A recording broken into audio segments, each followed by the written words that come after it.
Hello, everyone. Dr. Caroline Carpenter here, and let's talk energetics, okay? This stuff is super cool. Tons of research out on it. If you don't know where to start with it, go look up Deepak Chopra. Go look up Dean Radin. He's very sciencey with this. He has Institute of Noetic Sciences putting out the research on human psychic abilities. It's real. And look up Bruce Lipton and Joe Dispenza. They have some really great information on what happens in the human body and how we all have the potential to completely change our lives if we'll just follow a few simple rules. So I want to talk Lionsgate Portal for all of my lovelies who are like, WTF you talking about? All right. Astrology is everywhere all the time. Your birthday is an astrological piece of information about you. There's astrological charts. There are people who know way more about this than me. I'm going to try to give you the high points so you can apply what I give you here now. So I had a question the other day about Lionsgate Portal. I mentioned it. I was like, hey, look, if you're reliving some stuff over and over again, Saturn's in retrograde, Lionsgate Portal is about to open on 8/8. It is like 8/5 or 8/6. Oh, it's 8/7, I think. I don't know the date anymore. I just do the thing. So Lionsgate is huge. I'm going to keep it simple.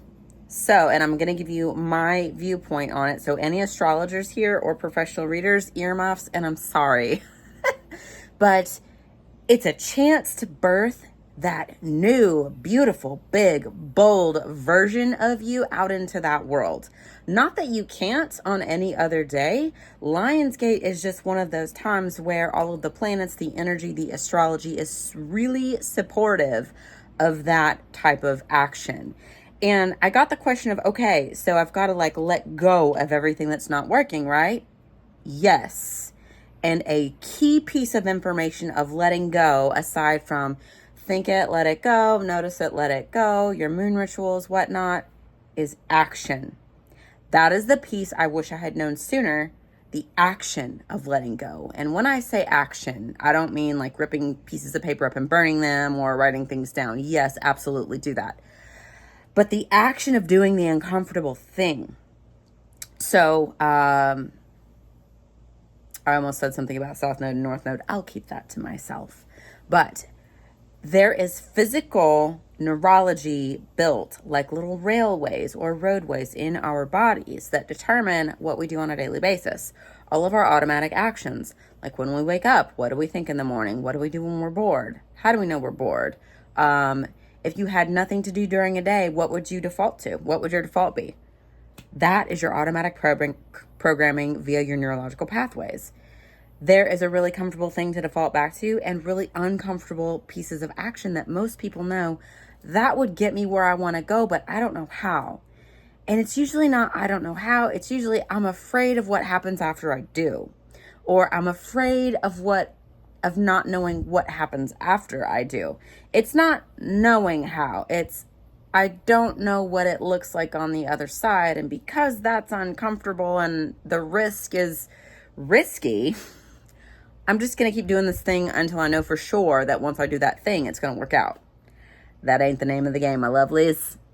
Wish it were, and this is why most people never budge much or continue to bounce between A and B or continue the loop of, well, what if I did, but I don't know, but what if I did, but I don't know, but what if I did, I don't know. And then a lot of times we can just become complacent in that thing we want to change. So the biggest piece of letting go is taking the scary action. And in my opinion, that is all about Lionsgate Portal. I'm not for certain, but I'm pretty sure it's aligned with the Leo, which is I'm out there, I'm big, I'm bold. If you don't know your astrological sign, no worries, not a big deal, doesn't matter. But a few examples, like I'm about to get in the pool and recharge, even though it's really hot and I'd rather not. But I have double Scorpio in my big three. I'm a Scorpio, Gemini, Scorpio. It's sun, moon, rising. Don't worry about it if you don't know what I mean. But if you do know what I mean, you know what I mean. It's really, it's not make or break information. So that big scary thing that you aren't sure how to do, it's not that you don't know how to do it. It's you don't know if you'll survive to the other side. you will. That is how you build confidence, my dearest. One calculated risk after another. And once you survive that risk, your amygdala chills out. You see that as the little organ that is in charge of saying, we've never survived this. Stop. We don't know what we're getting into, and until we do, we are not moving forward. That's the thing that the massively successful learn how to leverage and work through.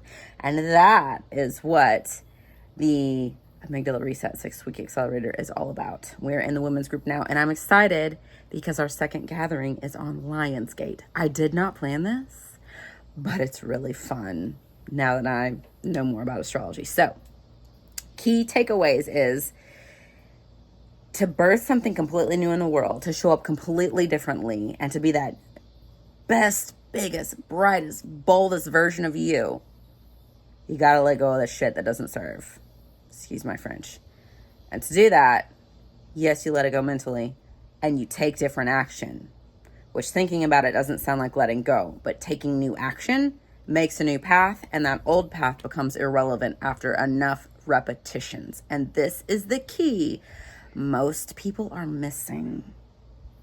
It is the fastest route to change, and it is the scariest route to change, which is why most of us continue to deal with what we've already survived, whether it's a ho-hum relationship, chaotic relationships, not enough money, struggle in starting business, not having peace internally, or running disaster film after disaster film up here. It can even be physical ailments like anxiety and depression. Now, I'm not a medical doctor, and this is not medical advice. It's not a medical device either. I'm just telling you what I've seen, what I've worked with, what I've worked through with my clients, and what I've seen when I did have a brick and mortar practice as a doctor of chiropractic. I saw so many things show up in the physical body as a result of the human just not being the hero of their own journey. And we are all on the hero's journey, and you are the hero of your own journey, and the pain happens when we get stuck. And I'm so excited that that's what we're covering on this next gathering. So if you have questions about any of this, or you're wanting to plug into a community centered around being the own hero of your journey, or being the hero of your own journey, let me know. Click subscribe. I'm going to be dropping a lot more videos like this. I've got a few more events coming up. I do have one replay available right now. It's called Who's Hijacked Your Amygdala. I would love to send it to you. I would love to have a conversation, and I would love to help you identify that one thing that's holding you back from all your hopes and dreams. So sending you all so much love today. Please drop a comment of what was most helpful or what you want to know next.